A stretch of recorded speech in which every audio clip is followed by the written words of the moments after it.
താങ്കൾക്കെതിരെ ഇതിനിടെ ഒത്തിരി ആരോപണങ്ങൾ വന്നു.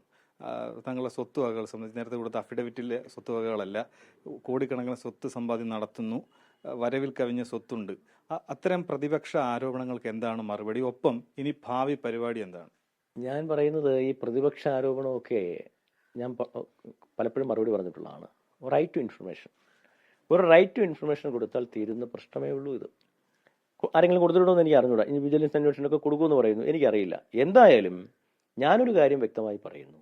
എൻ്റെ ആസ്തി എന്ന് പറയുന്നത് ഈ കേരളത്തിലോ മറ്റ് പ്രദേശങ്ങളിലോ എൻ്റെ പേരിലൊരു സെൻറ്റ് ഭൂമിയില്ല. എൻ്റെ ബാങ്ക് സ്റ്റേറ്റ്മെൻ്റ് എല്ലാം തന്നെ പരസ്യമാണ്. ഞാൻ അഫിഡവിറ്റ് 2021 ഞാൻ മത്സരിക്കുമ്പോൾ കൊടുത്തതിൽ ഒരു തെറ്റും ഒരു അപ്ഡേഷനും അതിനുശേഷം വരുത്തേണ്ടത് സാഹചര്യം ഉണ്ടായിട്ടില്ല. ഞാൻ ഇപ്പോഴും പറയുന്നു, എൻ്റെ ആകെ ആസ്തി എന്ന് പറയുന്നത് 3 ലക്ഷത്തിൽ താഴെയാണ്. അത് ഏറ്റവും കൂടുതൽ എന്നെക്കുറിച്ച് ആക്ഷേപം പറയുന്നത് പ്രതിപക്ഷ നേതാവാണ്. ആ പ്രതിപക്ഷ നേതാവിനെ ഞാൻ വീണ്ടും ചോദിക്കുന്നു, പ്രതിപക്ഷ നേതാവിൻ്റെ ആസ്തി എന്താണ്?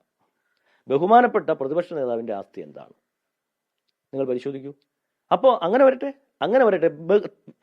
ഞാൻ പറയുകയാണ്, പിന്നെ ബഹുമാനപ്പെട്ട പ്രതിപക്ഷ നേതാവിൻ്റെ ആസ്തി പുറത്തുവിടൂ. എൻ്റെ ആസ്തി ഞാൻ പരസ്യമായിട്ട് പുറത്തുവിടാൻ തയ്യാറാണ്, ഒരു സമ്പാദത്തിനും തയ്യാറാണ്.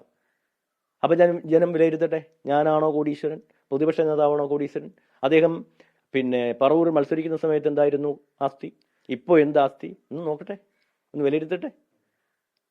അപ്പം അത് ജനം വിലയിരുത്തട്ടെ. പിന്നെ എന്നെ സംബന്ധിച്ചിടത്തോളം എന്നെ ഏൽപ്പിച്ച പാർട്ടി ഏൽപ്പിച്ച ഒരു ഉത്തരവാദിത്തമാണല്ലോ, അത് വളരെ മനോഹരമായി ചെയ്യാൻ കഴിഞ്ഞു എന്നുള്ളതാണ് എൻ്റെ വിശ്വാസം. പാർട്ടിക്ക് എന്നിൽ പൂർണ്ണ വിശ്വാസമുണ്ട്. ഇനി പാർട്ടി എന്തെങ്കിലും തീരുമാനിച്ചാൽ അതിലേക്ക് ഞാൻ പോകും. അല്ലെങ്കിൽ പാർട്ടി പ്രവർത്തനം ഇതുപോലുള്ള പദവികളിൽ ഇരിക്കുക മാത്രമല്ലല്ലോ, പാർട്ടി പ്രവർത്തനം ഉണ്ടല്ലോ. പാർട്ടി ഏൽപ്പിക്കുന്ന ഉത്തരവാദിത്തങ്ങൾ ഏറ്റെടുത്തുകൊണ്ട് ഞാൻ മുന്നോട്ട് പോകും.